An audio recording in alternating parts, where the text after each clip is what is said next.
হোস্টেলে থাকাকালীন প্রায়ই এগরোল চাউমিন এসব খাওয়া হতো, কিন্তু বাড়িতে আসার পরে সেরকমভাবে খাওয়া হয় না। তো অনেকদিন ধরে মনে করছিলাম যে একটু এগরোল বানিয়ে খাবো, খাওয়া আর হচ্ছিল না। তাই আজকে দেখলাম বাড়িতে কিছুটা পরিমাণ চিকেন আছে, তাই এইগুলোকে ভাবলাম যে চিকেন রোলই বানাই।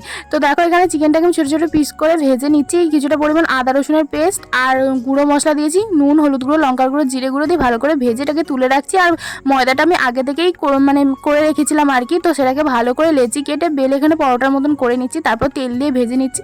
তারপরে আর কি এখানে আমি ঘরে কিছুটা পরিমাণ পিৎজা পাস্তা সস আর মেয়োনিজ ছিল, সেটাকে ভালো করে এই রুটিটার ওপর ভালো করে স্প্রেড করে দিলাম আর কি। তার উপর দিয়েছি আমি চিকেনগুলো, আর তারপর শসা কুচি, পেঁয়াজ কুচি, লঙ্কা কুচি, আর দিয়েছি একটু লেবুর রস, আর তারপর দিয়েছি ওপর থেকে আরও একটু টমেটো সস দিয়ে ভালো করে রোল করে নিয়েছি।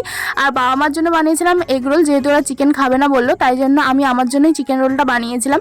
তো খেতে কিন্তু ভালোই হয়েছিল, অনেকদিন পরে খেলাম, তো তাই বেশ ভালোই লাগলো। তো ভিডিওটা কেমন লাগলো অবশ্যই কিন্তু জানিও।